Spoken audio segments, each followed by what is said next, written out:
Good. Parents, okay. Your parents, wonderful. Ah. Ah.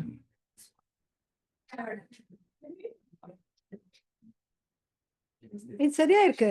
It's not hiding anything, no? Okay. வேண்டாம். Just fine.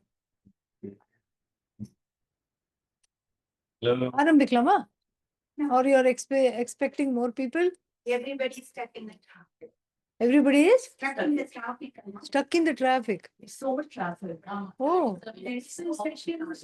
No, anyway, I think we'll start in few minutes. I just want have this. They're not talking, so are you guys able to hear us? Yeah, I can hear you. Okay. Yeah. Introduce the- Yeah, you want to introduce Swamiji, Okay. and then we'll be starting very soon. Okay. Okay. bring it closer so that they can see. Okay. Okay. Namaskar. How are you? This is not from Minneapolis. Fantastic. Very nice. So Anu is actually doing a Tirukural class, Yeah. like Yeah. so they joined through that, and then then they asked me to do Gita Vision, that for the young adult. So I think so your daughters, right? You actually made a register. Actually, yeah, that's your daughter. One of them probably will be joining this session. Okay. Okay. Okay. Yeah. Do you have a mic or do we have a mic? I do, but usually that it will be too much sound. Oh, so Oh, you want to? my voice is a little bit whatever. Okay. If it's possible. Sure. Okay. We'll put it softly. No, I think I should.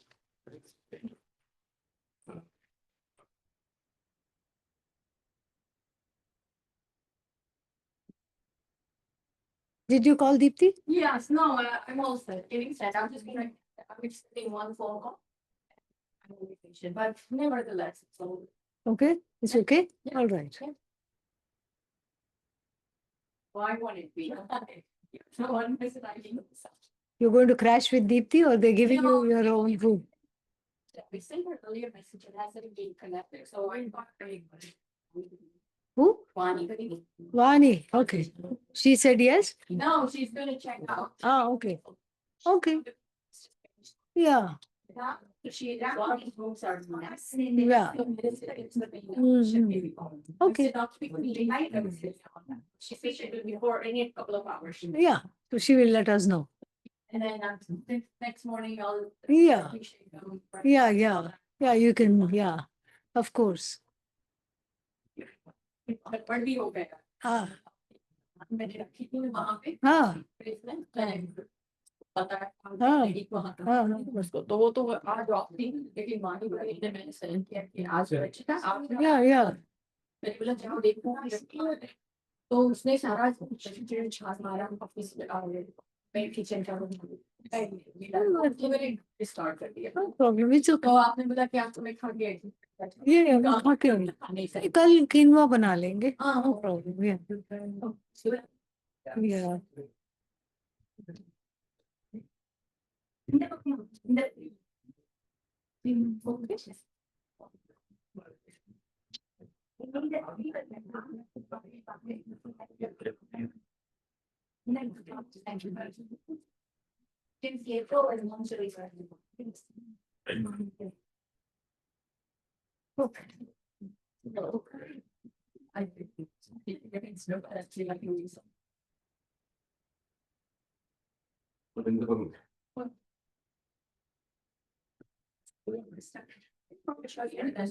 Huh?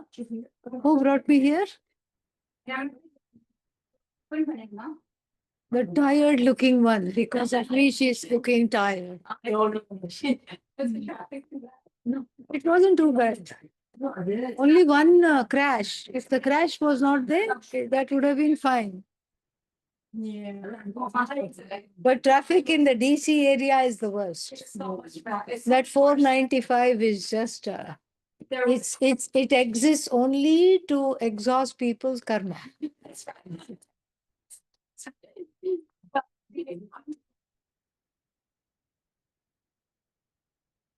It was extra special. So you couldn't get to sit in the. Oh, it has light and sound effects. I needed work. Oh, beginning and I was thinking about it. You know, What they can do. The things that you showed me to see right behind you. I was right behind you. And but everything. So if I do it this way, Actually, you're Italian or. Yeah. then it won't be anybody's way. Yeah. If नीचे भी बैठेंगे, even if they sit down, I turned it around. did you see the mic on this? Last 2%, I made this array. Yeah. Then they say it's too much sound, everybody can hear, then this back up. So because I talk so much, No, yeah. I need it because otherwise the voice completely goes. You're. Yeah. Oh, fantastic.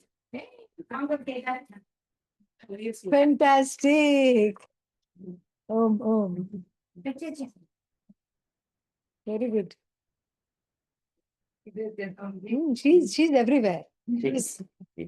She's Vishwatomukhi. Yeah, she's in Rishikesh. She's here. She's giving me a hug. How are you? Good.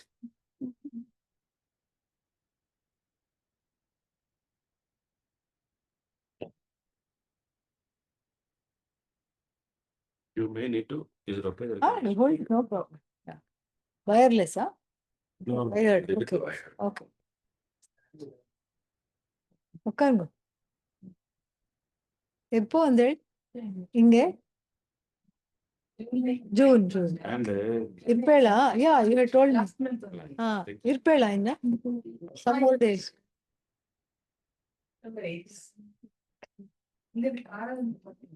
yes okay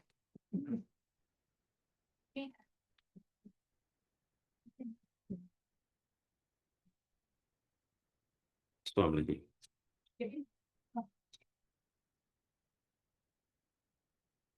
It's on, it's on. Yeah. Let me know that I'll increase the sound. Om Namaste Astu Bhagavan Vishveshwaraga I think you may need to. Devaya put like- Trayambakaga Tripurantakaga Kuncha Kalagni Kalaya Kalagni Rudraya Neelakanthaga Mrityunjayaya Sarveshwaraga Sadashivaya Sriman Mahadevaya Namaha. There's no difference between this and not there. I think it's on. Also, it is on. Is it on? Mic is on. Ah, it was not on. That's why. I made a. it- Om Namaste Asya Bhagavan Vishveshwaraya Devaya Trayambakaya Tripurantakaaya Trikalagnikalaya Kalagnirudraya Neelakantaya Mrityunjayaya Sarveshwaraya Sadashivaya Shri Om Namaste Astu Bhagavan Vishveshwaraya Recording in progress. Trikalagnikalaya Kalagnirudraya Neelakantaya Mrityunjaya Sarveshwaraya Sadashivaya Sriman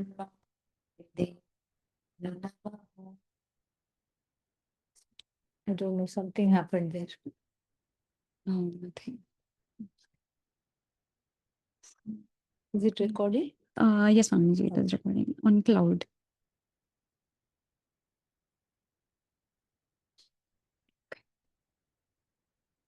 Namaskar and welcome to. Yeah, please silence your phones. Good reminder to silence the phones. So, welcome to the satsang on a very nice topic chosen by our host. I didn't choose the topic, and very nice topic. It's the vision of the Bhagavad Gita and the emotional maturity needed to assimilate this vision. Am I correct? Yeah, although you had worded it a little more elegantly, I think. I think I just made two different distincts for the emotional maturity. Yeah. Vision of the Gita for emotional maturity. I'm turning it on its head.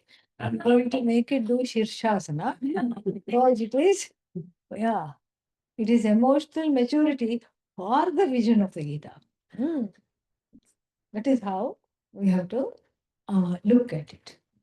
Now, if we look at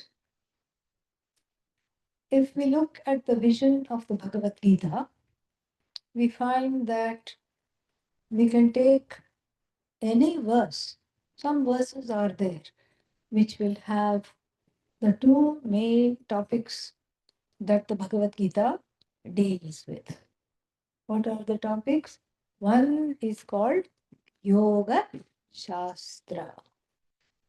Not doing yoga. That's a different kind of yoga here. Yoga here means Karma Yoga. Karma Yoga means we'll talk about it in a little more detail, but Karma Yoga means the ability to grow out of one's strong preferences, raga, strong prejudices, dvesha.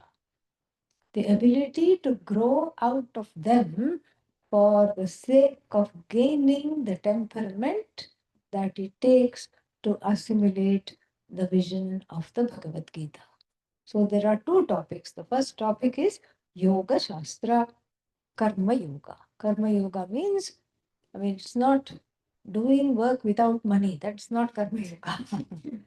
Or doing work for nothing at all. That's not Karma Yoga. Because people normally think everybody has an opinion about Bhagavad Gita, everybody has their own opinion about Karma Yoga, and everybody has their own opinion about Brahman also, unfortunately. And so, therefore, we have to understand this really well, really, really properly. And the first thing we have to see is that when we say Karma Yoga, it is not work for free. Go to an ashram and they will take free labor from you and they will send you back. That is the feeling of Karma Yoga. That is the most people's understanding of misunderstanding of Karma Yoga. That cannot be that is not the definition at all. Karma Yoga is not doing work for free. That is the wrong misconception. Another very big misconception. Yet one more misconception about Karma Yoga is that you do work without expecting results. This is another problem. Who will do work do anything without expecting results? Who will do that? No, even you won't do that. So I hate to contradict you because you are a very nice person, but still nobody will do anything without expecting anything. And how can I dare contradict somebody? Because Adi Shankara himself says, Karmani, what is that? Prayojanam anuddishya karmani mandopi na pravartate. Even somebody who is developmentally challenged is not going to do work without expecting a result. Expecting is normal, otherwise, why will I do anything? So, you talk in order to be heard, you hear in order to understand, you understand in order to be free. All these things are there. Each thing is connected to another thing. And you eat in order to enjoy the food, you eat in order to nourish the body. Nobody says, I'm just doing it for the sake of doing it. It's like a person cooking. What are you making? Breakfast. Oh, you're going to eat it? No. Are you having people over? No. What are you going to do after doing breakfast? I'm going to make lunch. Nobody does that. Nobody does that. There is a reason that the expectation is inbuilt into the karma is not a problem. It is part of Ishvara Srishti. Sarvesham buddhau ragadveshau vyavasthitau. Bhagavad Gita, Lord Krishna himself says. In every buddhi, there are certain things, certain ways in which I want something to go, and certain other ways I don't want it to go. This is there. Everybody has it. Oh, everybody has raga dvesha? Yes, you bet. Thank God. Thank God I'm not the only one. First, there is some relief that comes. And secondly, what happens is that one can say, getting rid of raga dveshas is not my problem. Right? Ishvara put it there. If Ishvara put it there, then that means I don't have to do anything. Get out of raga and dvesha. Ishvara srishti. Because vyavasthita, vyavastha means order. So blame the ragadveshas on whom? Who shall we blame the ragadveshas on? Vishnu. Bhagavan put it. Sarvesham buddhau ragadveshau vyavasthitau. In every buddhi, raga and dvesha are there. Meaning, I am not responsible for that.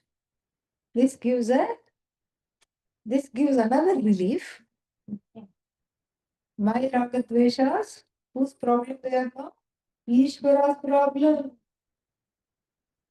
Okay, that also doesn't sit right.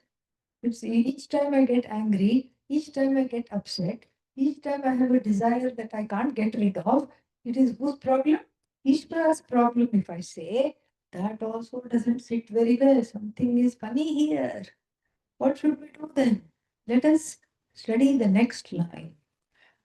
Small print. What is the small print say? Tayoho vasham na agachet. Tau hi asya sadhakasya purushasya paripanthinam. Tayoho vasham na agachet. Do not come under their spell. Because ragadvesha is made by Ishvara, no doubt. Okay? You are right, correct. Ishvara has put raga and dvesha in every heart. No problem. But what else has Ishvara put? The free will to overcome the raga dvesha is also put by who? Ishvara. So now we can't have the excuse, my raga and my dvesha are whose problem? Ishvara's problem. Ishvara's problem. That's my problem. You can't say that anymore. So sad but true. You cannot say that anymore. Why? Because free will to overcome the hold of the raga and the hold of the dvesha has also been given. Raga dvesha given, yes, Ishvara Srishti. But the ability to overcome the raga and dvesha also what? Given. So therefore what? Karma yoga means reducing the raga and dvesha with the free will used towards gaining emotional maturity. What is this emotional maturity? If you ask, it's very, very clear. Emotional maturity is the ability to handle life and everything that it throws at you. Sometimes kitchen sink is thrown at you.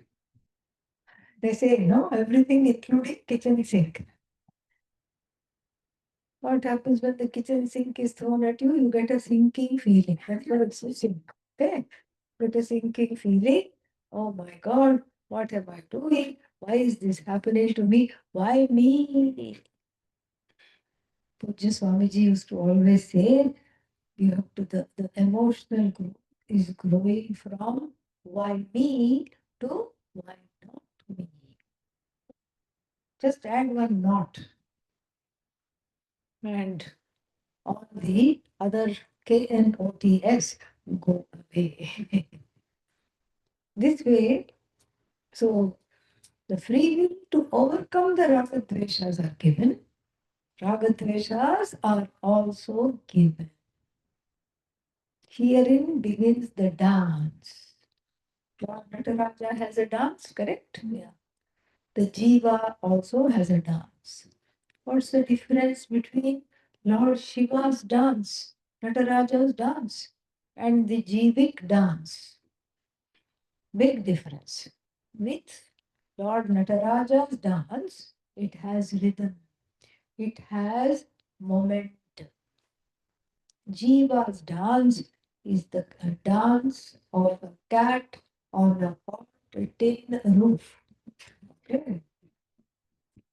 You put the cat on a hot roof, tin made of asbestos or tin roof. What kind of a dance will it do? Poor thing, it's just trying to save itself. Jiva's dance is like that. It is a dance of desperation. It's a dance of despair, total despair, and it's a dance of denial. We'll talk all about all these things. It's a dance of despair, it's a dance of desperation, it's a dance of disappointment. This is Jiva's life in 3D. Okay, yes. This is what the Jiva's life is. Why is there desperation? Because there is despair. What is this despair about? The despair is about the fact that no matter what I do to change my circumstances, they don't appear to change. The harder I try, the more difficult it gets. The more I try to extricate myself from a certain situation, the harder it gets. More and more and more. And so, this is why there is hopelessness, there is despair. A trapped bird. Sometimes they have these cruel practices. They will put a false bottom on the forest floor. The hunters will do that to trap some exotic, what are they called, parrots and all that. So they can teach them how to say a few words and send them in the market. They are called poachers. These poachers of the birds, it's illegal to do all this, but they will put the net and a false floor of leaves and seeds. They will scatter sunflower seeds and all these seeds. We learned how to eat seeds from these and parrots only, from all the birds. So they will put all these things and wait for the bird to come. When the bird comes, they will put the string so that the net is trapped the bird. So the bird is trapped now in the net out of the desire for the seeds. So the raga for the seeds trapped it in its net, and then it flutters to get free. It screeches, it cries, and then it flutters some more. But what does it do? Gives up. Gives up. This is the jiva. Flutter, flutter, flutter to be free. Flutter, flutter, flutter to fly away somewhere. Flutter, flutter, flutter for moksha, and therefore what? And then get disappointed. And after getting disappointed, what? Give up and save me. Yeah, savior mentality comes. And that's why many theologies just run on this whole savior psychology. The jiva wants to be saved and feels like it's helpless. It cannot save itself. Somebody has to come from outside and save me. And then certain theologies just buy into this savior. What is that? This ajnana that makes one wait for the saving thing. When there was a United Nations Millennium Summit in the year 2000, or 1999, 2000, just around that. And then Pujya Swamiji had taken a whole group of people to this summit. Sadhus had gone to this summit along, and then everybody gave their talk. A very big interfaith summit. Lots of people from various religions were there. Everybody gave their talk, and after that, what happened? Somebody stuck a microphone in Pujya Swamiji's face and said, "What is your message for the new millennium? What is your message?" And he said very calmly, "I don't have a message, I have a prayer." "What's your prayer?" "Oh Lord, please save me from all saviors." That was the prayer. "Please save me from all saviors." This is true, because the thing is that despair leads to a certain apathy in life. But one is not interested in anything at all. And if somebody wants to do something on my behalf, let them. That's the feeling. I don't do anything. Because whatever I do ends in what? Disaster. Therefore, what? I'm going to take the ball home. I'm no longer in the field. I'm no longer playing the game. I'm going to take the ball and run home. I'm going to take the ball and run home. That is the withdrawal. So for these reasons, there is desperation. It's a dance. The jiva's dance is a dance of desperation. Then what was the second D? Yeah, you finished. Yeah. Of course, you will forget the second D because it is denial.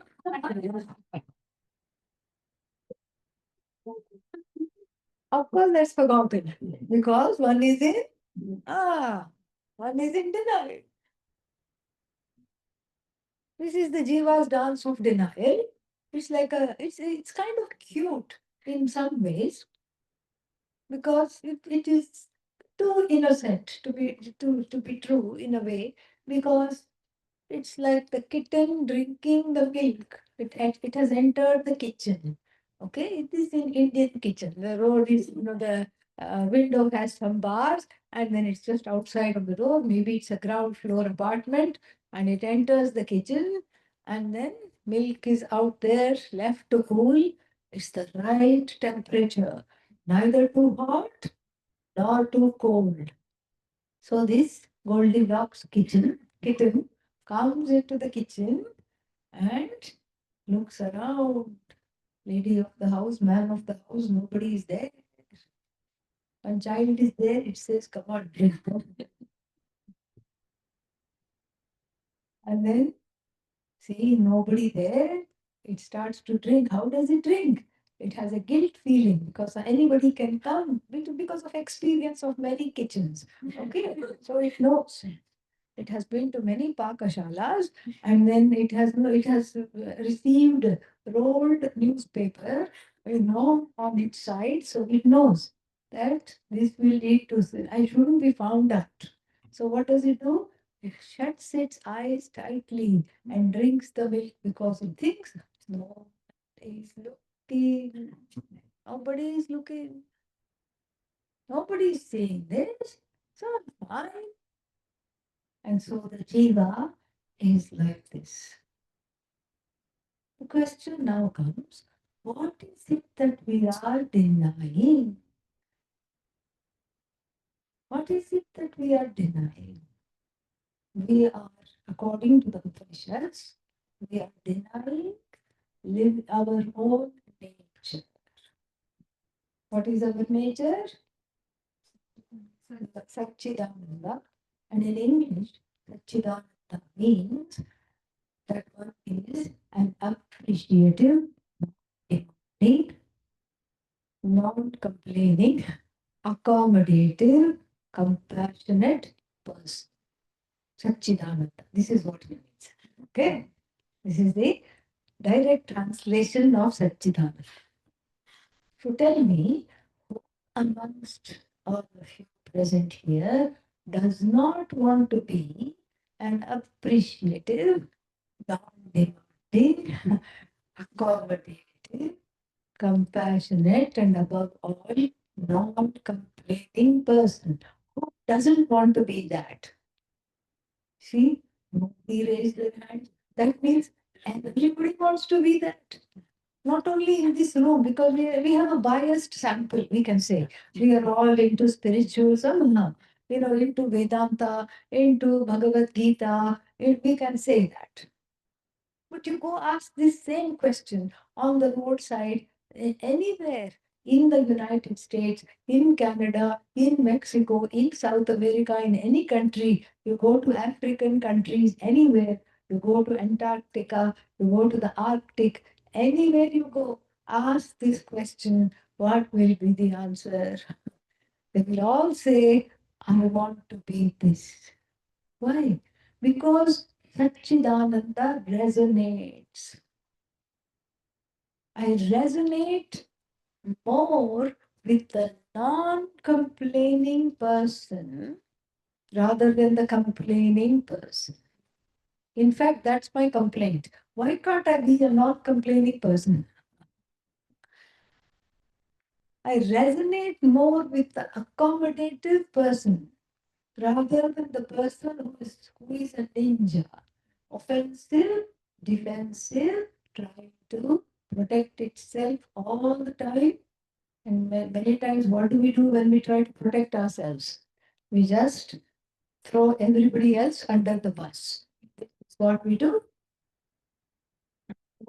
Here also, the desire is to be non-complaining.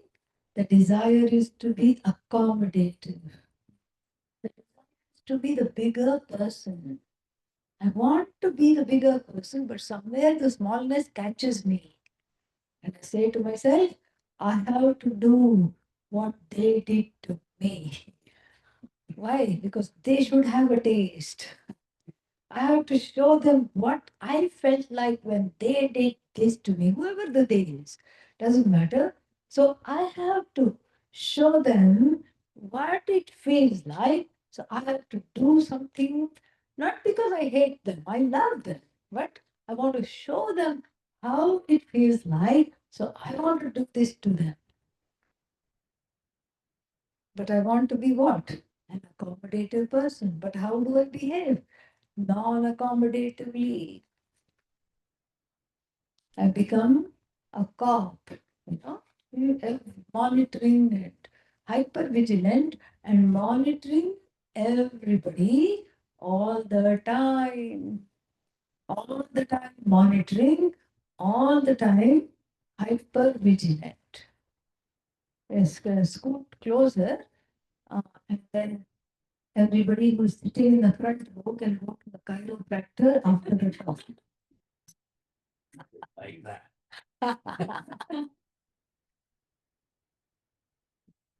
Monitoring all the time. Everybody. So this way we have to see. Then what else is there? Appreciative. I'm not appreciative at all. I want other people to appreciate me. Correct? I want to be appreciative, but the first thing I see are wrong things. Why are they like this? Why are they not like this? Why did they do this? Why did they not do this? Oh, this was bad. That was badly organized. Even though nobody is paying me, I become a reviewer of every single person and every single event, every single situation. I have a lot to say. This is the problem. And so I'm not appreciative at all. In fact, I am extremely critical. Once I told somebody, it was a couple, and I said, at least one day of the week, it should be a weekend, have a no criticism, only appreciation day. And they said, we can't do that. They tried and they came back to me and said, we can't do that. I said, okay, can you do half a day? I thought about it, looked at each other and said, no, can't do that. I said, can you do 1/4 of the day, 4 hours, okay? Waking day, so 4 hours. So 4 hours, can you do 1/3 of the day, 1/4 of the day? They looked at each other, thought about it a long time and said, can't do it. Can you do 2 hours a day? They said, yeah, if we are away from each other, we can. Not if we are in the same room. So you see, they were being very honest. So you see how difficult it is to get out of the criticism train and get into being an appreciative being. So appreciative, and I am not. And what else did we say? Non-complaining, I am not. Appreciative, I am not. What about non-demanding? Huh? What about non-demanding? Am I a non-demanding person? The silence tells it all. Silence means I'd rather not say. Please don't put me in a spot, okay? Yeah, go ahead with your talk, I'm listening. But don't put me in a spot. Non-demanding, I am not. Why? Because what do I want?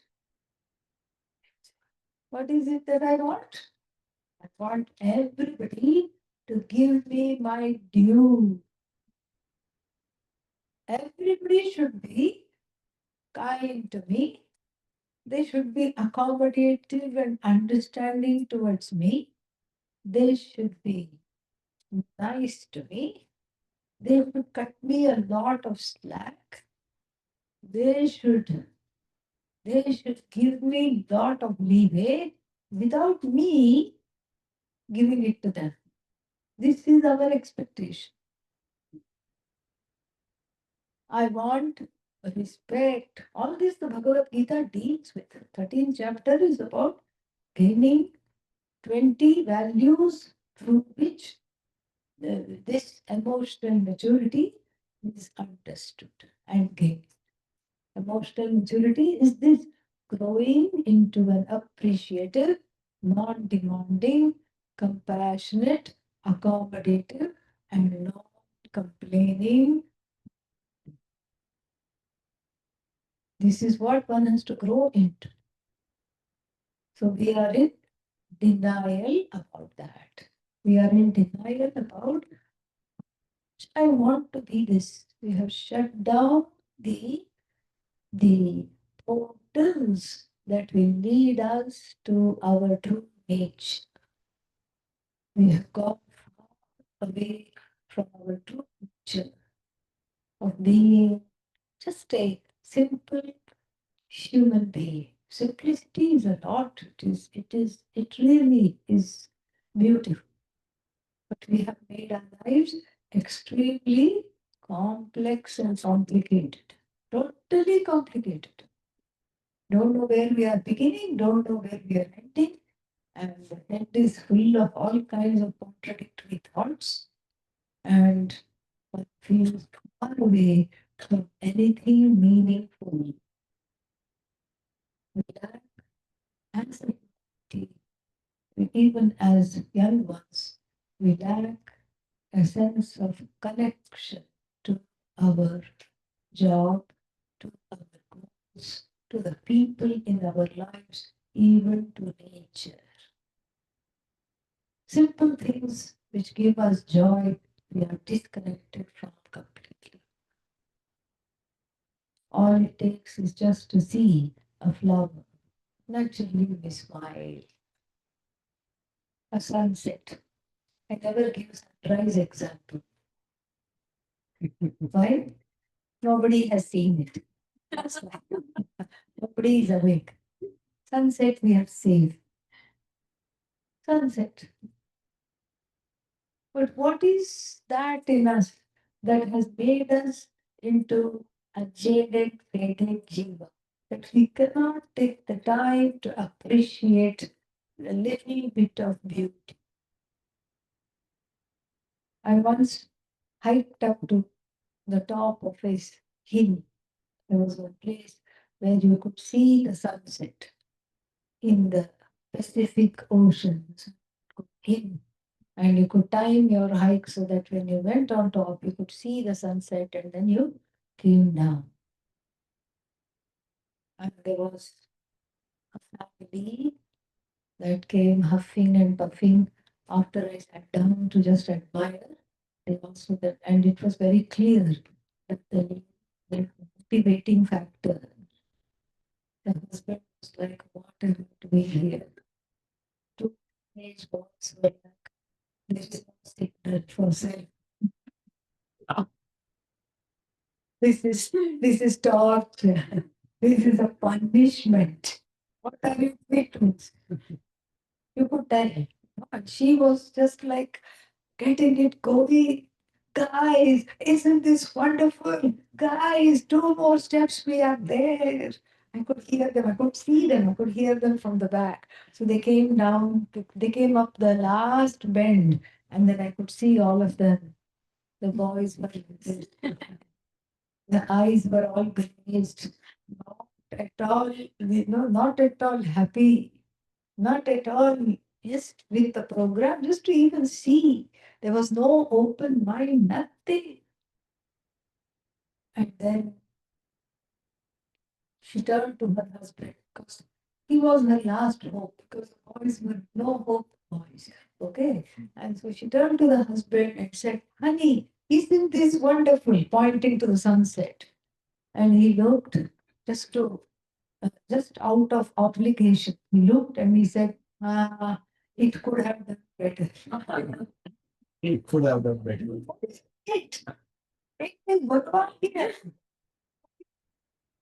Because Bhagavan is in charge of the sunset. It could have done better. Nature, Prakriti, goddess. Yeah. Goddess could have done better. I felt very sad for her. My heart resonated with her. I said, "Oh, poor thing, she has tried so hard to do this family outing." So, like this, this is an extreme example, but it takes a lot these days to be able to get away from this kind of a life filled with desires and devices. These are the two things in our lives that are a constant. There are lots of desires and then devices which are meant to fulfill those desires. Always you're holding on to something. Look here also to yeah, we can't get away from that. Sometimes it is useful. And in fact, if you look back, if you think back on the first cell phone you had, I call it handphone, okay? Yeah, but if you think back to the first cell phone you had, then you think about why you purchased it, then you will remember, if you will kindly recall, you will think, see, it was just so that it's in an emergency, I'm on the side of the road, and I don't want to be stranded. Am I correct? Now it is used for everything except emergency.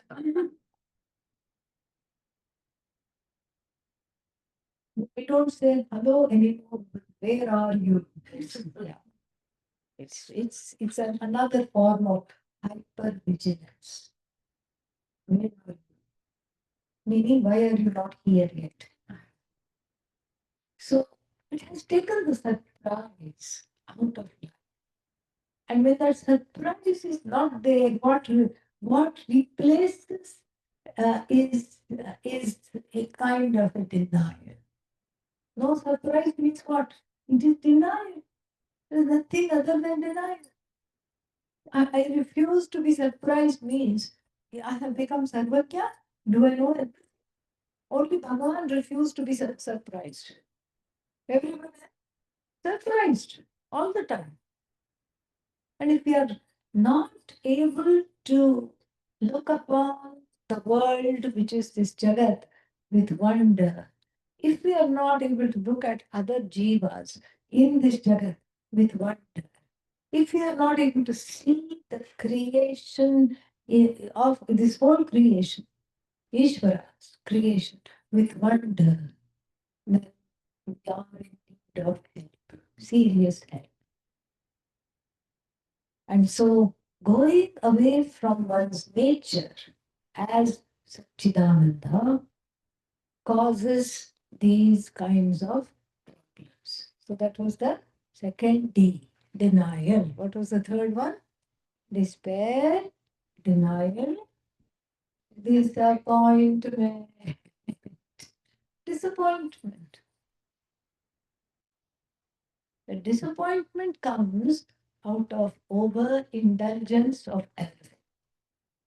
We don't stop for small little, bites. We don't stop at that. Little bit. We like to OD on everything. Yeah. In the ancient times, it was very, the lifestyle was such, the Vedic lifestyle, the lifestyle of a Vaidika was such that it was led in moderation. And the moderation happened automatically because there were so many things to do from morning to night. And what were those things? It was various forms of prayer. So the various forms of prayer, and then because of those prayers, one kept going from prayer to another prayer. And then even when you sat down to eat, what was eating? Prayer. Om Brahmarpanam, etc. Prayer. It's a prayer. Whole life, there was nothing, there is nothing secular in the dharma. In our dharma, there is nothing secular. It's all a completely sacred life, sacred world, sacred duties, sacred responsibilities. Nothing is secular in India except the government. Okay, that's the only thing that says it's secular. It's a completely religious life. So the whole thing, when from morning to night you are in prayer, then the attitude naturally changes. And the prayer for us brings in the mindfulness. And you see, the two things from the Hindu tradition were highlighted, the mindfulness and then the compassion. And that has become Buddhism. Those are the two things that they have highlighted more than anything else. Mindfulness and compassion. But now, none of this is a prayer. Rush, rush, rush, rush, rush from morning to night. It's complete rush, rush, rush. Let's go here, let's go there. I jumped out of bed. Why you have to jump? This is how everybody talks. Why can't you? I threw off the covers and jumped out of bed. Why you have to jump? I don't understand. But then that's how we talk. And what we talk becomes our reality. Yad bhavitam tat bhavati. That's what happens. Thoughts have power. Language has power. Intentions have power. That's what it becomes. Let me jump into the shower. Another jump. Are you a frog? Just jumping, jumping all the time. Nobody says I crawled into the shower, I walked into the shower. Nobody says that. You can simply say I took a shower. No, I jumped into the shower. ठीक है, उसके बाद क्या किया? What did you do after that? I grabbed a bite to eat. You see how you live your life, and we live our life in violent metaphors. Really violent metaphors. I grabbed a bite to eat. Here we say it's a yajna. Eating is a yajna. It's a prayer. It's a ritual. No. I just grabbed a bite to eat. After that, what did you do? Exactly. I hit the road. There's even one song that Puja Swamiji liked to say, hit the road, Jack, don't come back, no more, no more, no more. Yeah. I hit the road. Then what did you do at work? I cracked out some emails. Yeah. After that, what happened? I became cranky. On the way to work, you hit the road. On the way back, I beat the traffic. You see, again, look at the metaphors. Okay, somehow I beat the traffic, came home. What did you do that? Nobody cooks. I threw something together. Yeah.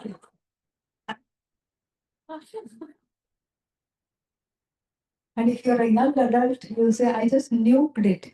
Maybe I use the microwave. Wow. I nuked it. This is a very violent metaphor, all right? I threw something together. After that, what? I crashed. And the next day, what? Same thing. Same thing. Yeah, jump, crash. You jump start only to crash. This kind of a life, how can it not be filled with disappointments? Disappointments are there because there is disconnection. Disappointments are there because I'm not able to just appreciate what is there already that is going right in my life. I need to take out the time. In other words, I need to slow way down. I don't even know how to spell the word slow. I have become so disconnected from that. This we have to reverse. No Hindu should throw off the covers in the morning. The Hindu has a way, in the Hindu Dharma, there is a way of waking up. Karagre vasate Lakshmihi. You hold both the hands together. Why? The hands are my outreach to the world. They are my karmendriyas. These karmendriyas are going to greet the people, greet the things, the instruments that I'm going to operate, whether it's a computer or whatever it is, or any other instruments that I'm going to operate. So I'm going to see. This is not a visualization, this is a fact. This is a fact and a customized prayer. May the goddess of abundance be at the tips of the fingers. Let anything I touch turn into gold. What a nice prayer. Even if one is not spiritual, this prayer becomes very appealing. Let anything I touch turn become successful. May it not have scarcity mentality. That is the meaning of Lakshmi. People keep thinking I'm praying to Lakshmi because I want money. No, she's not about money. She's much more than money. She's about that inner abundance because of which you can discover that one is a non-wanting person. The Shastra teaches that you are a non-wanting person, absolutely. But in order to understand that, like every other paradox in Vedanta, you have to be a relatively non-wanting person in order to understand I am an absolutely non-wanting person. So therefore, this Lakshmi is a beautiful metaphor for that. We tell her on this sacred day today, especially, we tell her, you please come into our house. Please leave your elder sister outside. Who is the elder sister? Alakshmi. You have to be very careful when chanting the Shri Sukta. Alakshmi me nashyata tvam vrine. I choose you, but let this scarcity, and there is no Alakshmi. The Alakshmi is here in the form of the wanting person. Somebody has to rescue me, somebody has to save me. I don't have enough, I'm not enough. This kind of a person. So the Alakshmi has to be taken out of the heart. So Alakshmi he may, for me, this inner scarcity, Nashyatam, may it be destroyed. Tvam vrine. And because there is a sandhi, so sometimes when people chant, they say Lakshmi me Nashyatam. No, that has to be pronounced properly. So this abundance and this just the beingness of me to experience, even at the level of this body, mind, sense complex, I have to experience by starting the day correctly. You have to start the day properly. What is this jumping, and then crash? And then people will say, I ate junk food. Junk means what? That which you throw away is not junk. How can junk and food be in the same compound? I don't understand. That's how we have become. And so, therefore, we have to write this by slowing down. And so, may the God of abundance, the goddess of abundance, be at the tips of my fingers. It is in the tips of my fingers to not feel a sense of want when I am going through my day. May I not feel a sense of wantingness all the time. Then let the Lakshmi, let this abundance or the desire for abundance be backed by wisdom. Saraswati. Karamadhye Saraswati. And then this goddess Saraswati, wisdom, Viveka here. Let Viveka be there. Behind the abundance, let Viveka guide the abundance. Discrimination and wisdom guide the abundance. And Karamuli to Govinda. Govinda. Gopi Vindate Yaha, the one who is found through the words of the Upanishad, the words of Vedanta. Who is that? Bhagavan, Ishvara as oneself, Govinda. This is how one starts the day. Just by looking at the hands and reminding ourselves that there is the connection with Bhagavan is not far away. The connection with Bhagavan is as simple as invoking Bhagavan in my very hands with which I reach out to the world. You see, already one has started the day right. And then no Hindu should jump into the shower. We should have there is a mantra. First, there is a mantra before, as soon as you wake up, your voice and your feet touch the ground. Samudra Vasane Devi, there is a mantra there. There is a mantra. Even if you don't know the mantra, you say in English, Oh Mother Goddess Earth, oh you patient one. I don't know what I did yesterday. I don't know what I'm going to do. At least today, let me not be a burden on you. Whenever I walk, may you not go, ayo, may you not cry out that this person is walking. So, this is touching, knowing how I reach out, knowing how I walk, making a new sankalpa every day. Then, no Hindu should jump into the shower. Gange Chagamane Chaiva, Godavari Saraswati, Narmade Sindhu Kaveri, Asmin bucket jale, Sannidhim Kuru. Please enter. We don't have shower, okay? We really, that concept is not there. That's why when people come to visit from India, there are some people here, you can ask them, first thing they will say is, buy me one bucket. Yeah. They will want to bathe in the bucket. Why? Because this is what we do to Bhagavan. Abhisheka to Bhagavan is Abhisheka to this indweller, which is Bhagavan. Imagine if you go to the temple, how disconcerting it would be. Sri Rudram is going on. Om Namo Bhagavate Rudraya, Namaste Rudramanyavate Kuto Taishave Namaha, etc. is going on. And the priest simply comes and turns on the shower in the above the deity. Imagine what it would be, kind of disconsert. Maybe that day will come. We don't know. Yeah, maybe that day will come, because I had a little bit of a shock recently when I went to one temple in India only. I'll tell you about that later. Maybe that day will come, but it is not here yet. Okay. Yeah. So lovingly Bhagavan is bathed with a little bit of water in a chambu, something like that, and then you nicely do that very mindfully, very lovingly, and you don't take a hose pipe and go. That's what was the disconcerting thing that I saw.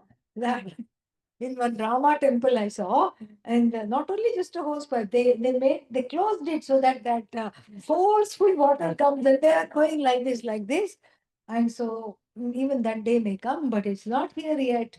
And the whole idea of that bathing, there's something very immersive in this. When you watch the Abhisheka, you see all these wonderful, sometimes delicious liquids just come and go. It allows you to be in the present moment, really. And likewise, the bath is for the body, yes, because otherwise we will not have any friends, to talk of. That's why it's a nitya karma. The bath is for the body, but it is for the indweller. The bath is for the indweller. Who is this indweller? Bhagavan is the indweller. Who I'm trying to reach, who I'm trying to connect with. Bhagavan is the indweller, and so I have to be one with this Bhagavan, and this is where I start. That is the shower, so to speak. And oh, but I don't have time. It doesn't take time. It's the attitude, it's the intention that needs to change.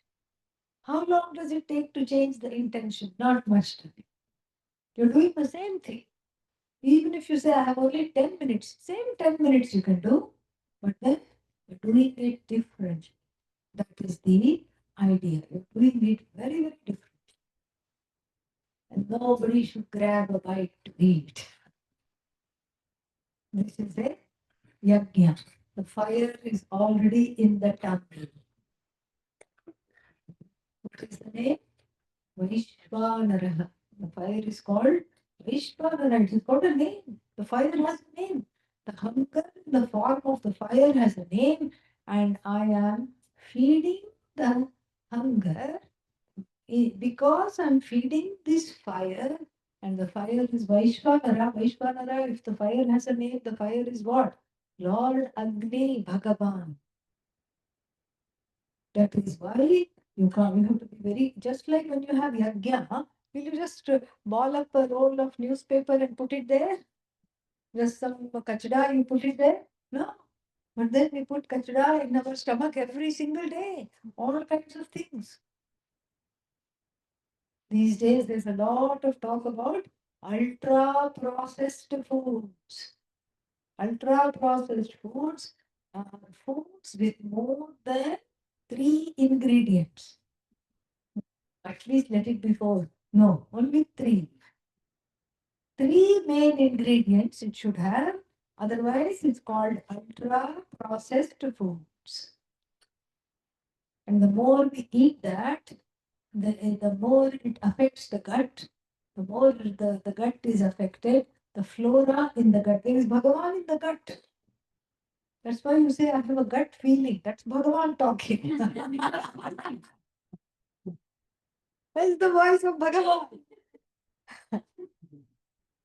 So, then in the gut, Bhagavan is there in the form of various properly measured bacteria.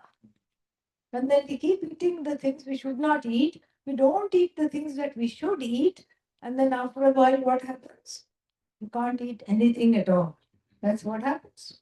Because the bacteria, the what is that? The balance of the bacteria, the gut flora changes, and becomes very, very difficult.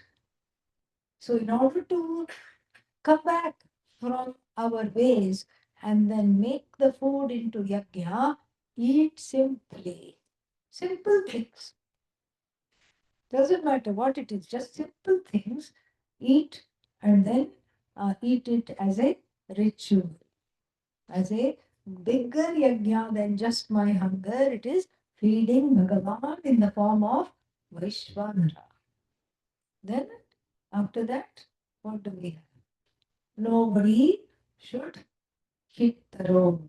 Hitting involved. Why? Because I'm going to work. What is work? Work is worship. Only in the Hindu tradition we can say work itself is a form of worship. I have to do it properly and in a timely manner, and that is the whole thing, that is worship. Then even after coming back, eating is repeated, everything is repeated. Sleeping also we say a prayer. We say a prayer to Lord Hanumanji. Ramaskandam tam vainadenam vrikodaram shayane yasmade nityam duswapnam tasya lakshatihi. No anxiety, no bad dreams. You think of Lord Hanumanji and all the bad dreams, even before they arise, are destroyed. If we lead our lives in this way, there will really be disappointments, will be less and less and less. There will be zero disappointments. There will not be disappointments at all. And then what was the other one? Disappointment, despair, also no, and denial. There is no denial because I'm mindful. I'm slowing down enough to know what I'm doing. It's not always grab and go and rush, rush, rush, rush, push, push, push, rush, rush, rush. What are we becoming? What are we becoming as a civilization? What are we teaching our children? What are we teaching our grandchildren? Will there even be a world left for our great great grandchildren? We have to see this. We have to see the connection. That we have actually a very interesting term. It's called interbeing. How we connect with one another. There are always connections, and we don't recognize the connections, and we call them what? Coincidences. There are no coincidences. Somebody comes to your house, and then you say, "Oh, how nice to meet you," and then you find out that you shared some relatives together from the same village. It's not a coincidence. It is there, it's part of the order. Each time some connection is discovered, it is the presence of God. We say, "Oh, there is no magic in my life." There is definitely magic. Every day, magic. Every day there is a surprise. And even now, even the medical establishment is recognizing our problem is not solved through pills. All the doctors is not worthy is saying, please have an attitude of gratitude. Keep a gratitude journal that takes care of the complaints, that takes care of the criticism. Right, instead of always talking about how terrible everything is, right? What is it that is good? What is it that's going well? What is it that's wonderful? What is it that you would like there to be? Write about that, talk about that, rather than always cribbing about everything, always complaining. So the attitude of gratitude, we can have a gratitude journal. Even families together can do this together. You can read it out to each other.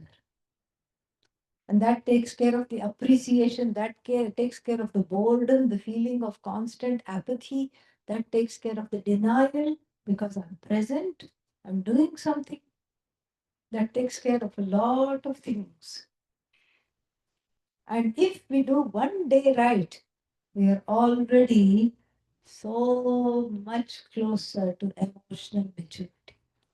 This is how we gain emotional maturity in small increments, day by day by day. I don't know what I did yesterday. I don't know what tomorrow is going to be like. I can only plan for today. When you wake up in the morning and everything looks familiar. Yes, this is my room. Here is where the bedside lamp is. Here is where my glass of water is. Then you can say, okay, Lord Yama has spared me today. That means I can plan for the day. You may have long term plans, nothing wrong. You may say, I'm going to India in 4 months, no problem. You can do all that. But really deciding to live can happen just for one day. You recognize everything. Okay, I'm not gone yet. Okay, goody. Wonderful. And then that day, somebody said this, I don't know what, some saint said, live every day as if it were your last. I don't know who said that. Maybe some Neem Karoli Baba Ji or somebody said that. So if I knew today was my last day, I would not do a lot of things. How would I spend it? I want to diss everybody, I don't do that. I want to say something wrong, I don't do that. So live every day as though it were your last, meaning live it fully, live it mindfully, live it happily. This is really the phala of Karma Yoga. This is Karma Yoga. And then what happens? The roof cools down. Yeah, remember the dance? Yeah, the disjointed dance of the desperate jiva who thinks he is a diva. Okay? So the disjointed dance of a desperate diva. From that, what happens? Just come in sync with Bhagavan's dance and Bhagavati's dance. Bhagavan's dance is already there. It is called Tandava. It is because of which dance the whole world is in motion. Tandava is very forceful. It can't alone be the dance. The goddess's dance is also included in this. It is called Lasya. It is much more softer and more appealing to us jivas. And when we stop this desperate, disjointed divas dance, when we stop long enough, then we find that there is already another rhythm to which I naturally move, with which I naturally resonate. When I go with Ishvara's flow repeatedly, again and again, I become the flow. I become part of the flow. I become non separate from the flow. I understand I am the flow. This is the transformation. This is the transformation that every student of Vedanta has to undergo for Vedanta to speak. Because 9/10 of Vedanta is preparation. Only 1/10 is the study. When one is prepared, it doesn't take long. Shwetaketu needed only 9 classes. That's all. 9 classes, 9 sittings with the teacher. First 8 sittings, what did he say? Bhuya ek Bhagavan Vijñapayetu. Please tell me this again, oh revered teacher. The father is the teacher now. Please tell me this again. Please tell me this again. Please tell me this again. After 8 times, 9 times, finished, got up, went. But and Nachiketa, even another wonderful adhikari, qualified person for Vedanta. But they are all ideal type adhikaris. They are all highly prepared. Where are they? In the books of the Upanishads. They are called Uttama adhikaris, high type of qualified student. And then on the other end of the continuum, tamasic student, low type called Adhama Adhikari. Where are they? They are also as negative examples in the pages of the Upanishad. Like in the Kena Upanishad, the teacher finishes teaching.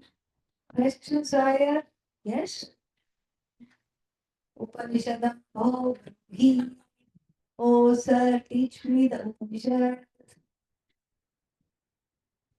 And the poor teacher. They are from the teachers in the Upanishad, we learn how to teach. What would anybody, what are you doing? Why are you sleeping? This is the time to sleep. The teacher patiently says, I have taught you the Upanishad. Upanishad connected to Brahman, I have taught you. Brahmim Vavate Upanishadam Brahma. We have already taught you the Upanishad. But seeing the compassion of the teacher is so much here, seeing that the student did not understand anything at all, the teacher says, I'll teach you some preparation. How to prepare. And what did he teach? How to not jump into the shower. Okay. That's what he did. And so that is Adhama Adhikari. So nobody is on either end of the continuum. Where are we all? Somewhere in the middle, Madhyama Adhikari. Little bit of desire is there, little bit of preparation is there, and then most of the time what?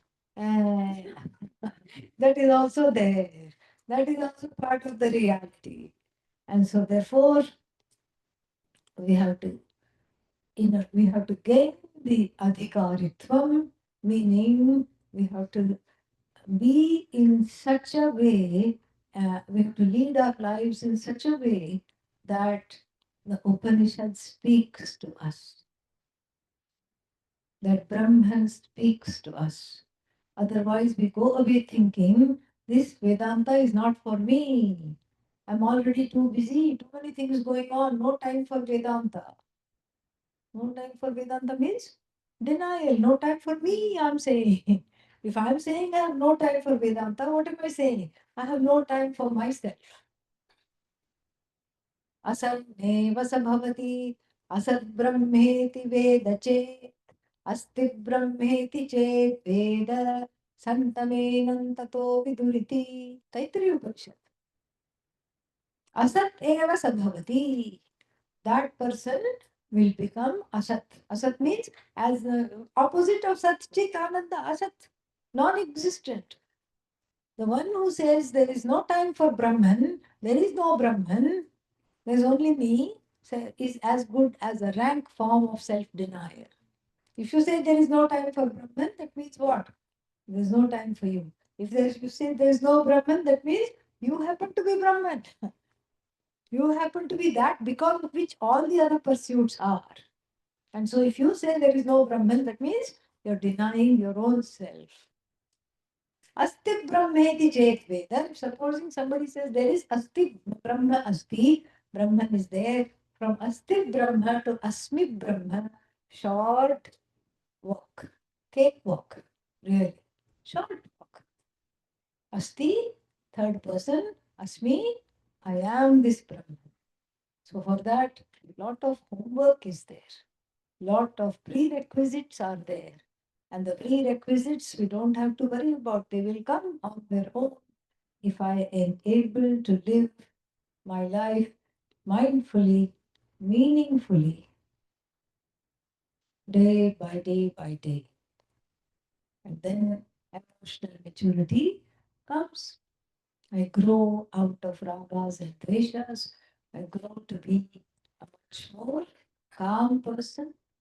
And I grow into being a appreciative, non-demanding, contented, compassionate, above all, non-complaining person.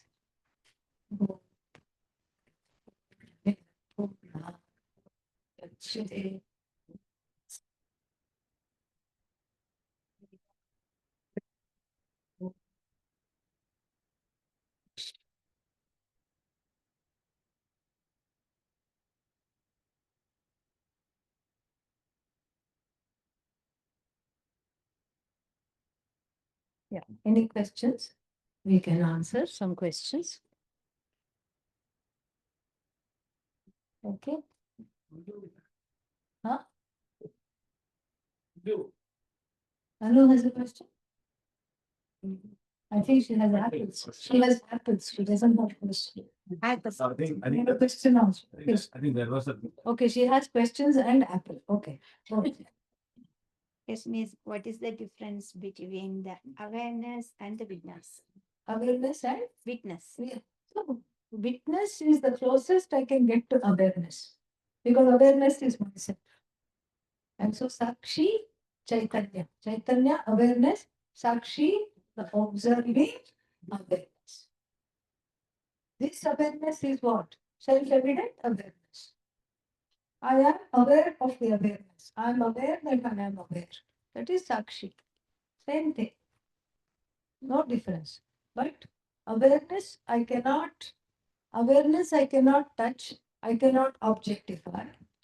I can be the witness. And then that is very close to awareness because witness I can observe. I can observe that I'm the witness. It's very close to understanding myself as consciousness because that witness dissolves into awareness when there is nothing to be aware of. Like in sleep. You can't say I'm the witness because you're not the witness. There's nothing to witness. The whole your Jagat is already asleep, you are asleep. But what is there? Awareness. That witness, the one who was witnessing, now why am I not getting sleep? Why am I not getting sleep? The witness of no sleep, in sleep, what happens to the witness? Resolves into awareness. Yeah. Good question. Yes. No, manana, yeah, no, manana is doubt removed. The manana, mananam is doubt removed. Because when we listen to Vedanta, unless one is an Uttama Adhikari, for all the Madhyama Adhikaris, what happens? It's a knowledge riddled with doubts. Because we don't come to Vedanta with a clean slate. We come with all kinds of notions. And then all kinds of philosophies, so many things. So Manana is like the churning in the mind and then asking questions in satsangs, etc., to rid the knowledge of the doubts because the knowledge is very specific and flawless because it has come from Bhagavan. So I rid the knowledge of all the doubts. That is called Manana. Dhyana or nididhyasana can mean two things. Dhyana can mean is where you have what is that? You have a desire to be uh, to quieten the mind, and so you meditate, you calm the mind, you want chitta naishchalya. Chitta naishchalya means the non-moving mind you want to discover, and so putting the mind on the diet of the mantra in the form of japa gives this kind of a mind. That is called dhyana. An advanced form of dhyana is nididhyasana, which is done post knowledge, or as you are pursuing the knowledge, also you can start doing. And what is that? You relive the words of the Upanishads that you already know and you know the meaning of, you keep seeing the meaning again and again. Asangaha aham. Asanga aham. Asanga aham. I am uninvolved. I am not involved or entangled in anything. This is for people who have difficulty extricating themselves from situations and other people and all that. If you feel like you're stuck in a situation, asangoham, asangaham. If you're a woman, you will say asangaham. If you're a man, you will say asangoham. And then for people who feel, supposing sometimes one feels, I have a sense of lack. I lack this, I lack that, I don't have this, I don't have that. Then what is that? Purnaham.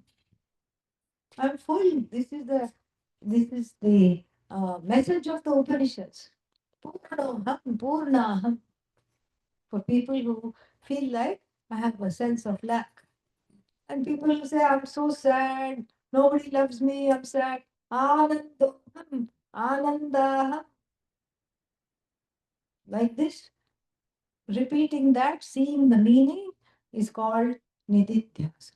Very important. So Shravana gives the knowledge, Manana rids the knowledge of doubts, Nitidhyasana removes wrong orientations. I know I'm Brahman, but I'm behaving like a Jiva. What to do? That is why we need Nitidhyasana. Yes. Once the knowledge takes place, is the Jivan Mukta Sthiti. The Vikshepa continues. Does it? How do you handle it as a Jivan? There's nothing to handle. Nothing. Yeah, you dismiss it. Just as Yeah. Jagataha vismriti prayah, somebody said. The Jagat is more or less forgotten as separate from me. See, Jivan Mukta, Mukti is there. Then for the Jivan Mukta, the Jagat is non-separate. Yeah. Other Jivas are non-separate. Even Bhagavan is Jagat is non-separate. Jagadishwara is also what? Non-separate. So an extension of oneself. So really the Vikshepa doesn't, Vikshepa means the projected Jagat does not have the power to bite. Why? Because how can you bite yourself? Can you bite yourself? No. You can, but it will be very silly. Yeah. This, it's like, see, you have gold and ornament, you have pot and clay. The pot will not fight with clay. Why? Pot is clay. Pot will not fight with clay. And clay will not have a fight with pot. It is itself only. as far as that, it's a concern of supposing, like, even if the Jivan Mukta, what is a dharma and so that dharma, adharma is sort of, I think, to me in my mind, not clear about it. Is that a vikshepa that person goes about, going to attack the adharma or talks about adharma, so people awaken? No, that is Loka Sangraha. Jivan Mukta, what will the Jivan Mukta do? Help other people gain this teaching. And so they may talk about dharma because the society needs it. Even Bhagavan Krishna reincarnated himself for what? For dharma samsthapanarthaya. Correct? Paritranaya samsthapanam vinashaya cha duskritam dharma samsthapanarthaya. But there is no push. There is no agenda. There is no like I have to do this. There is no pressure. Whatever Bhagavan does, Jivan Mukta does, there is no pressure. And the doing is more for other people than for oneself. For oneself, there is no doing. There is nothing to be gained from doing, nothing to be gained from not doing. Thank you. We were studying that verse just yesterday in the Sakshat Swamiji was explaining. Naiva tasya kritena arthana. That verse is there, very beautiful. So there is no, there's nothing to be gained from doing. There's nothing to be gained from not doing. So it does not come in the category of vikshepa or anything. It's different. Vikshepa. Oh, Yeah, the world doesn't think the ornaments are my vikshepa. Doesn't think like that. just meant to clarify Yeah, myself. Yeah. yeah. The vikshepa is all up till knowledge. Thank you. Vikshepa is mithya, and mithya is non-separate from satyam. Yatra yatra mithya, tatra tatra satyam. But you can't do the opposite. What is that? Yatra yatra satyam, tatra tatra mithya. Don't say that, okay? Yeah. You can say that, but don't say you are from Arshavitya.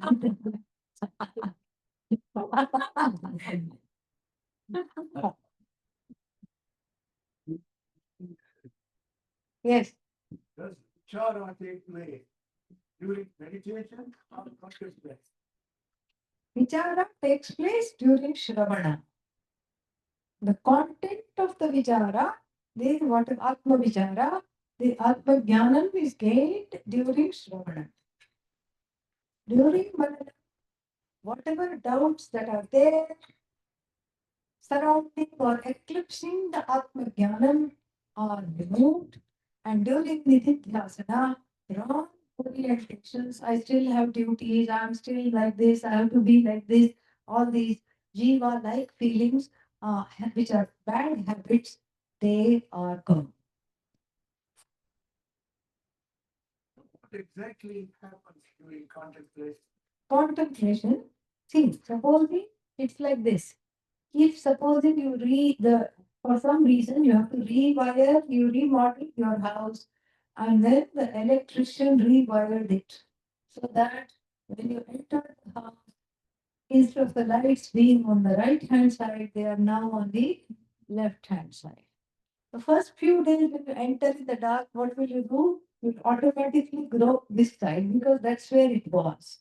And then what will you do? You will feel, you will laugh at yourself. Oh, how silly I am.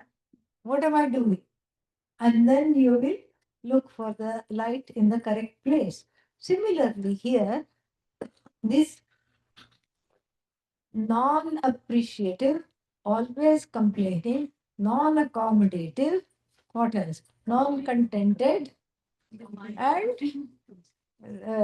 complaining, of course, demanding. Jiva is told, you are Satchidananda. You're not, you are not a Jiva at all, you are Ishvara. There is a sense, the understanding is there. It touches the heart. Thankfully, it passes the brain and touches the heart somehow. So the knowledge takes place, I always say, despite yourself, in spite of yourself, not because of yourself. Yeah. It touches the heart, but then the habits die hard. Habits are there. So I am Brahman, but with Jiva habits. I have a Jiva attack once in a while. And so Nididhyasana helps the frequency of the Jiva attacks to become less and less and less. So I'm more in the Brahman mode, rather than Jiva mode. Yeah. That is Nididhyasana's problem.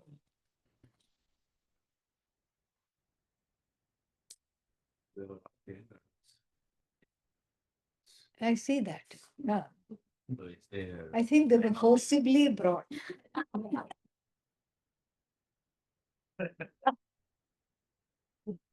It's going, as Huh? they are saying, it's going. But I think this question on Oh, why do I need to sit here? why? Why am I sitting in this class? Okay. Yeah, I agree with them. What I'm really but there are eight adults right now. Yeah. How this is actually going to help them? I think that is my question.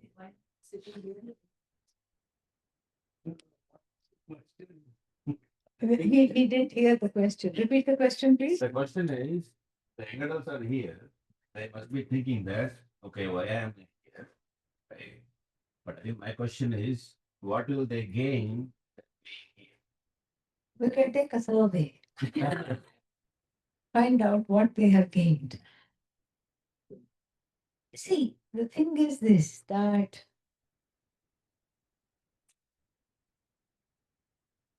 the Vedanta is not for young adults.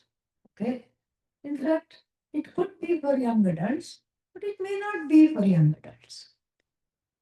Which is the correct age to study Vedanta? Believe it or not, people have weighed in on this. People have composed verses on this. Balastavat Krida Sakta. You think, oh, why did I get this knowledge when I was 5? I should have joined Ashramya Gurukula. I've wasted my whole life. Now I'm going for this. What's wrong with me? Balaha, if I have been, when I was a child, I should have. But what happens when you're a child? The child is addicted to, interested in only toys. Oh, yes, young adult. Yes, this is the time with the brain function is the neurons are firing off at optimal rate and everything is so sharp. They are so quick. This is the time to do. Tarnastavat taruni raktaha. The young adult is interested in another young adult. That's all that they are interested in. I'm not saying. Bhajagovindam is saying. Okay? The ancient Bhajagovindam is saying. I'm not making things up. I do make a few things up. Not everything. Not the things that matter. Okay? Okay, they were right. We have to retire. We have to finish all our duties. Marry off our children, whether they want to get married or not, so that we can be free. Okay? Because they say, oh, our children are settled. Actually, the parents are feeling settled. Nothing to do with the children. Children are fine. All right. And so, then when I'm Vriddha, when I'm an elderly person, this is the time for Vedanta. Then Vriddhastavat Chinta Magnaha. What happens to the elderly person? Did I take my pills? You know, what if? And one yeah, older adult told me this. I'm very anxious these days. So why are you anxious? You have such wonderful children. They're taking care of you. Everything is okay. Yeah, but what if they stop making this pill? Yeah, I need it for my blood pressure. I said, how long has this pill been in the market? Lord, many, many decades. I said, why did they stop making? I don't know. I just thought I'm just anxious. And then what else? Then there will be other anxieties. Will my children get along after I die? Arey, don't worry, they are not getting along right now. Don't worry what will happen after you die. They're not getting along right now, are they? Not at all. What will happen to my property? Will my wishes and will my will be heard? No, it won't. Okay? It may not. You know, thankfully it won't be there, so don't worry. And so, but this is how the Vriddha's life is.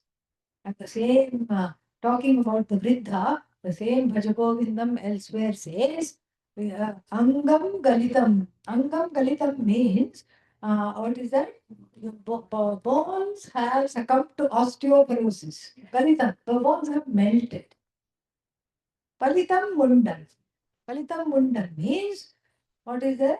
Vairagya for shampoo. That means what?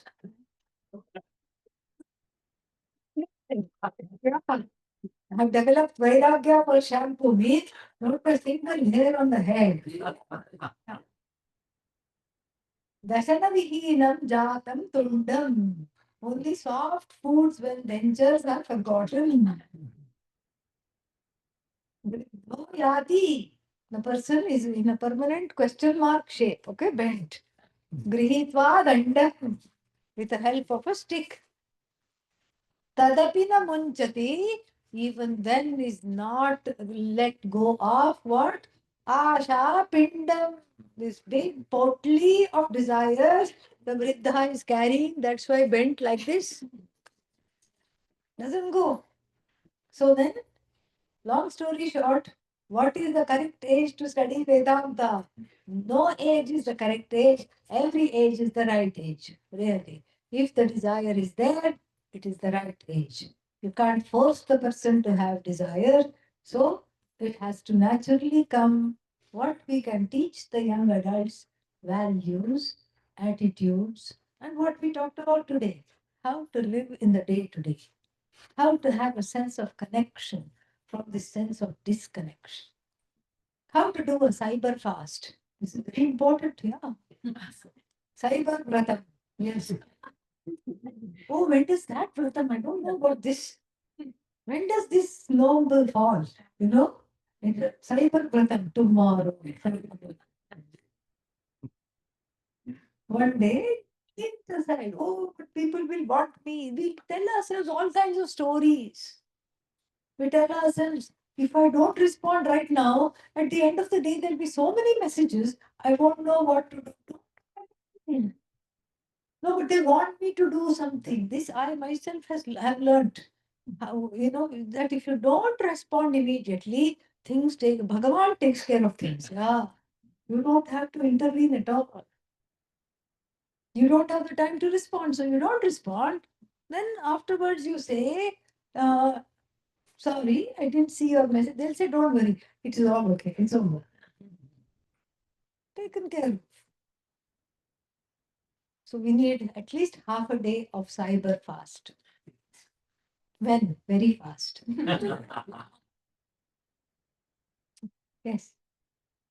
Once I realized that I am that, Yeah. how do I sustain that? Can you please give me like one or two practical things I can follow? Let's live every day fully. The whole talk today was nothing but practical. And Nididhyasana helps. Keep listening to the Shastra.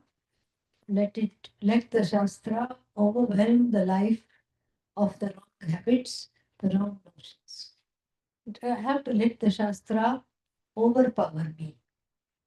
Let there be, and the prayer every day should be to Bhagavan, let there be more and more of you, less and less of me. More you means more compassion, more accommodation, more present. Less me means less complaints, less reactivity. That's how we sustain. Okay? One more, yes. By using the mantra or me or anything else, Shiva, the mind is slowly brought to a focus, right? Yeah. Now, that means that one stage, the mind is focused on it, completely focused on a single thought. Yes. Why not? Yeah. Very good question. When the mind is capable of being focused on Om Namah Shivaya, for example, and it's not some meaningless thought, it's a prayer. The mind is focused on Om Namah Shivaya. Let's say I'm meditating for 48 minutes, which is a mandala.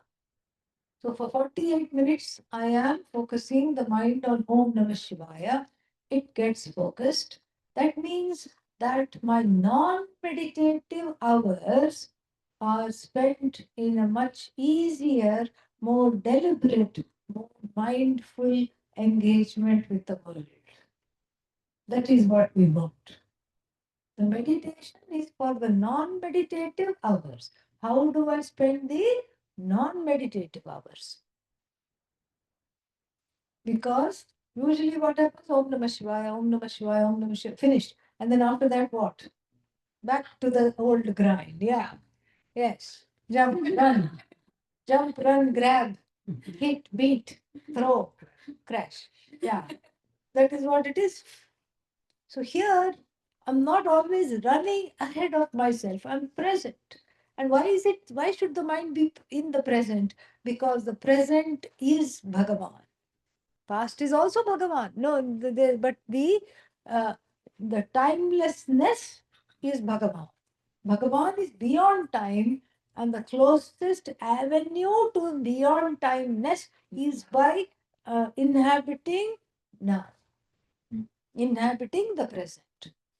Inhabiting the present, I learn only with Chitta Naishchalyam, with focus. That is what happens. That is what needs to happen. As a result, the phala of dhyana, dhyana phalam. We meditate in order to make the non-meditative hours livable, not just livable, enjoyable. The objective is to attain jnana, knowledge. Yes. Now, meditation is not going to necessarily lead to knowledge. No, indirectly, not directly. Meditation will help you focus when in the Shravana situation. You will be able to grasp without the mind getting vikshepa here, there, distraction will not be there. You will learn to focus and whatever is heard. But knowledge is not an object to be given and taken. No. So, what exactly is happening when a person has attained that knowledge? For example, Buddha is like when What is happening at the time of gaining the knowledge? Is that what you're asking? yes, Yeah. What is happening at the very interesting question? What is happening at the time of gaining the knowledge? So, the Mahavakya in the form of a vritti, a thought, goes from the mouth of the teacher to the ear of the student, and that vritti is called Brahmakara vritti, Akhandakara vritti, a vritti of no division. Vritti means thought. So this thought, the teaching is in the form of a thought communicated from the mind of the teacher to the mind of the student. It's a transmission, it's transplanted, and that's why in the Shravanam situation, there are many aha moments. Yeah, oh, I never thought of it this way. Yeah, oh, that is Brahmakara Vritti. One example of Brahmakara Vritti. Another example of Brahmakara Vritti is you have forgotten yourself. You have forgotten you're sitting in the class. You have forgotten that there are 10 other people or 20 other people around you. You've just lost yourself right there, right then you are, because you are so much with that thought, that thought of oneness has been assimilated, understood, and the all the wrong notions has been dispelled. This is what happens. In cognition of objects, there is a two-part operation. First is Tadakara Vritti takes place, which is called Vritti Vyapti, technical term. Meaning, if I say the word pot, you haven't even seen what pot, you don't know what pot it is, but in your mind, one Ishta pot is born, your own Ishta pot. Big pot, small pot, clay pot, gold pot, silver pot, whatever it is pot you think of. Then I'll say, I was not referring to any of those pots. What am I referring to? Invisible pot, look. So the pot that you thought of has to adjust to what it is that I'm showing, which is what? So-called invisible pot. Then that second operation, cognition, of involved in the cognition of pot is called Phala Vyapti, which says this therefore is pot. First is pot akara vritti, the thought of the pot, and second, that's why it's called recognition. It's one cognition has already taken place. The second is recognition, recognition of the pot, objectification of the pot is called this is pot vritti. In the knowledge of objects, these two-part cognitions are important. In the knowledge of I, the subject, there's only one operation. What is that? Brahmakara vritti. And I don't have to say this is Brahman because there is no this. It is I. That I happens to be self-evident, self-effulgent consciousness. And because it is self-evident, self-effulgent consciousness, there's nothing more to be said, nothing more to be done. Okay. can you say that knowledge is also a thought? Yes, it is communicated in the form of a thought. So that this means in our entire life, knowledge never gone, never goes away. Of The course thought it does. never goes. No, it doesn't go. Why would it go? The thought goes. Knowledge stays because it's you. Thought is kshanika.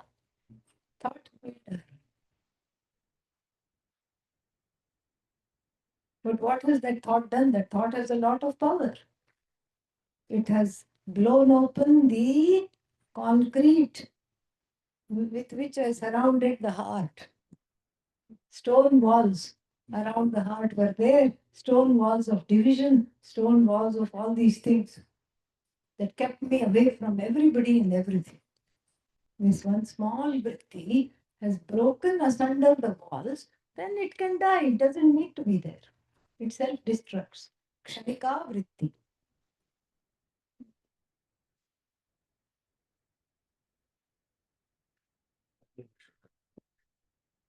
सर्वे भवन्तु सुखिनः, सर्वे सन्तु निरामयाः, सर्वे भद्राणि पश्यन्तु, कश्चित् दुःखभाग्भवे, असतो मा सद्गतय, अपसो मा विगतभय, निर्गुणो विगतभय.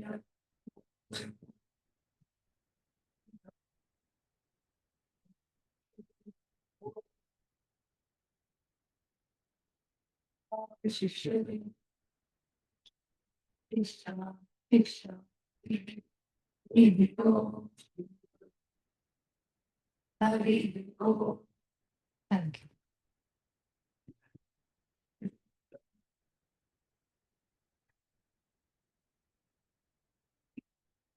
This is to you, no? Yeah, I'm just going to. Niyati. Thank you, everyone. Yeah, I think we do have. So the envelope is here.